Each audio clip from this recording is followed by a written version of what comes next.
I want to start by saying thanks to Mr. X and Jeffrey J for pitching this series to me almost 2 weeks ago because initially I didn't want to watch this one because the protagonist looked so uninspiring design wise. Probably because I've seen a bunch of redheads before, but I digress. So, what do we have here? Well, let's address a few things here. First is the concept of the show. Mushrooms, giant crabs, other exotic animals, you name it, all in a post apocalyptic Japan. For a vast majority of the audience watching this one, you guys are absolutely enjoying the insanity here. There's no harm in that. But some truth bombs for you would be that none of these ideas are new to me. Some of you also probably didn't see this as anything new, but let me explain my side here.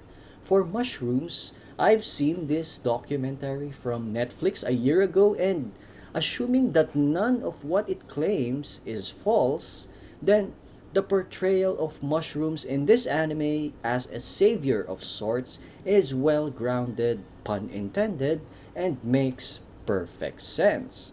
As for our animals, since I've hunted daimyo hermitors and shogun senators in Monster Hunter Freedom Unite, and the mere fact that I play Monster Hunter in general, giant crabs don't surprise me either, and every other animal in this show is not that much of a stretch to imagine for me.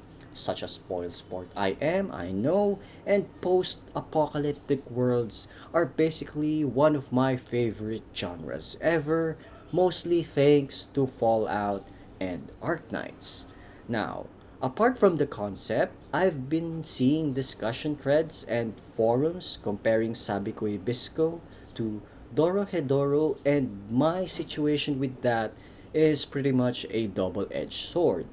Bad news is, I've never seen Dorohedoro, so no comparisons will come from me. But the good news about that is that I can review Sabikui Bisco without mentioning Dorohedoro. And as much as possible, I just try to review anime on their own and avoid comparisons if I can.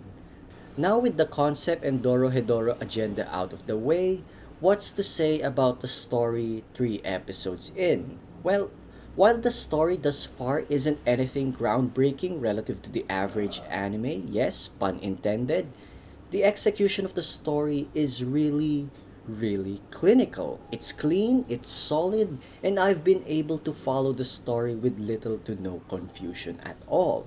Also, I love the music and it perfectly enhances the story by hyping up certain scenes when it matters the most. And one more thing before I end this review, and because this has to be said, Kurokawa being voiced by the man, the myth, the legend, Tsuda Kenjiro, I instantly knew that this anime is assured to be a good one. Because the guy doesn't voice characters in bad shows. Rather, potentially good shows approach him to make the show even better.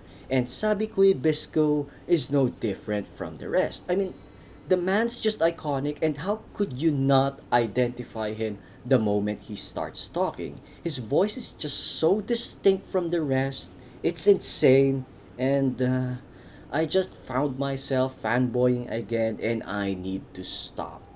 Anyway, that's pretty much it for the first 3 episodes of Sabikui Bisco. Narratively speaking, it's pretty much just an introduction, and episode 4 onwards is where the story really begins. And with that said, I thank you all for watching and see you guys next week.